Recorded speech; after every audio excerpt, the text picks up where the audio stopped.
Dans les profondeurs d'une tour souterraine, un groupe d'animaux descend un escalier interminable. Nul ne savait qui avait bâti cette tour. Elle était plus ancienne que les terriers, plus ancienne que les nids, plus ancienne peut-être que les premières racines de la forêt. Ces escaliers tournaient sans fin, comme s'ils cherchaient le centre de la terre. Les pierres étaient froides, mais elles semblaient vivantes. À chaque pas, elles murmuraient des choses que personne ne comprenait tout à fait. Le campagnol avançait près du blaireau. Les fourmis marchaient en rang serré, si nombreuses que leur armée ressemblait à un petit fleuve noir coulant sur les marches. Quant au ver immortel, il avançait devant eux, lentement, comme quelqu'un qui connaît déjà le chemin. Puis soudain il s'arrêta. Sur les murs de la tour, de grandes fenêtres de pierre commencèrent à s'allumer.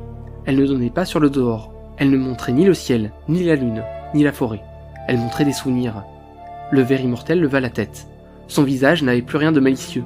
Il dit simplement « Regardez bien, voici l'histoire de ceux qui vivaient avant nous. » La première fenêtre s'ouvrit, et les animaux virent un monde gris, un monde autour haute comme des falaises, un monde de routes noires qui coupait la terre en longues cicatrices, un monde de vitres, de métal, de fumée, et de lumière qui ne s'éteignait jamais.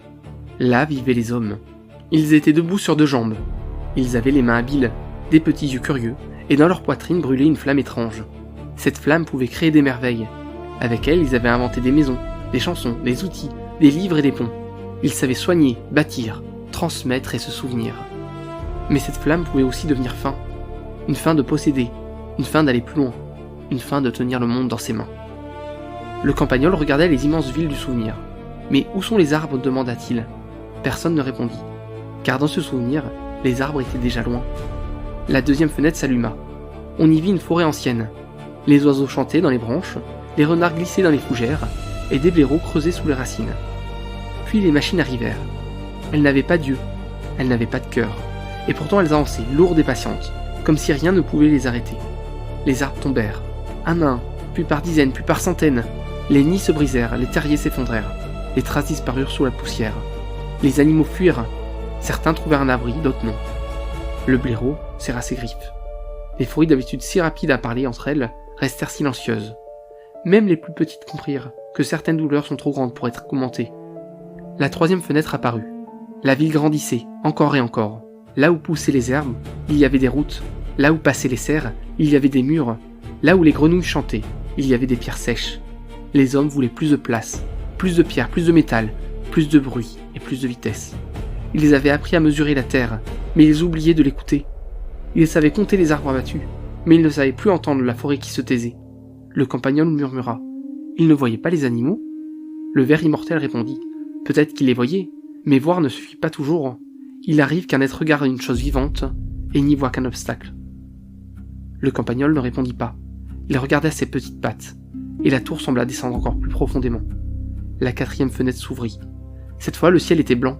Non pas blanc comme la neige, mais blanc comme de la fatigue. La terre était craquelée, les feuilles pendaient aux branches comme des ailes blessées. Les ruisseaux devenaient minces, les mares s'effaçaient peu à peu. Dans la forêt, les animaux cherchaient l'ombre. Les oiseaux ouvraient le bec sans chanter. Les lapins restaient cachés sous la pierre. Et les renards marchaient plus lentement. Ce n'était pas une guerre, ce n'était pas un monstre, c'était pire. C'était le monde lui-même qui était devenu difficile à habiter. Et les hommes, eux aussi, souffraient de cette chaleur.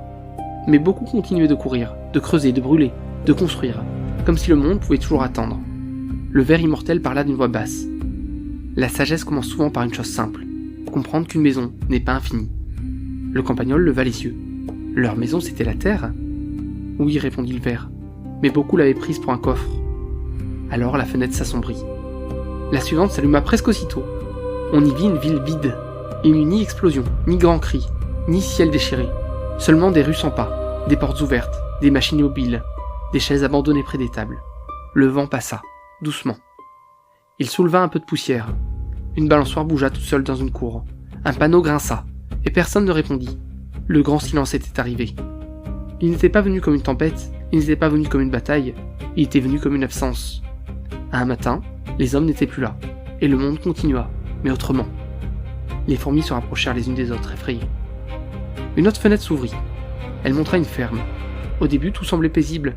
Une barrière, une grange, un seau renversé, de la paille sèche. Puis les animaux apparurent. Une poule attendait devant l'entrée du poulailler. Une vache appelait dans une étable vide. Un cheval tournait lentement dans son enclos. 4 chiens regardaient le chemin, comme s'ils attendaient encore des pas familiers. Les hommes avaient disparu. Mais les animaux de la ferme, eux, étaient restés. Ils ne savaient pas ouvrir les verrous, ils ne savaient pas remplir les seaux, et ils ne savaient pas pourquoi les mains qui les nourrissaient ne revenaient plus. Certains animaux sauvages continuèrent d'abord à vivre presque normalement. Mais pour les animaux de la ferme, le grand silence fut terrible, car ils avaient vécu près des hommes, ils avaient reçu leur nourriture, leur abri, parfois leur affection, et peu à peu, ils avaient oublié comment vivre sans eux. Le campagnol demanda « Alors les hommes étaient mauvais ?» Le ver immortel resta longtemps silencieux. Puis il répondit « Aucun être n'est seulement qu'une chose. Les hommes portaient en eux la douceur et la destruction. Certains plantaient des arbres, d'autres les arrachaient. Certains sauvaient les bêtes, d'autres les enfermaient. Certains écoutaient le monde, d'autres ne s'écoutaient qu'eux-mêmes. » Il regarda la fenêtre. Leur malheur fut peut-être de croire que l'intelligence suffisait à devenir sage. La fenêtre s'éteignit. Mais une dernière lumière apparut. On y vit la forêt longtemps après. Elle avait repoussé par endroits. Des herbes sortaient des fissures des routes. Des racines soulevaient les pierres. Des oiseaux nichaient dans les ruines. Des mousses recouvraient les murs. Des fleurs poussaient là où autrefois passaient les roues. Mais tout n'était pas guéri. Certaines routes coupaient encore les bois. Certaines eaux restaient troubles. Certains sols demeuraient trop secs. Les hommes avaient disparu, mais leurs gestes étaient restés. La forêt avait survécu, mais elle n'avait pas oublié. Alors la dernière fenêtre se referma. La tour redevint sombre. Pendant un long moment, personne ne parla. Devant eux, les escaliers continuaient de descendre. Plus bas, toujours plus bas. Là où d'autres secrets attendaient. Le campagnol regarda le ver immortel. Pourquoi nous montrer cela? Pourquoi garder une histoire si triste? Le ver posa son corps contre la pierre froide. Parce qu'une douleur oubliée peut recommencer sous un autre nom.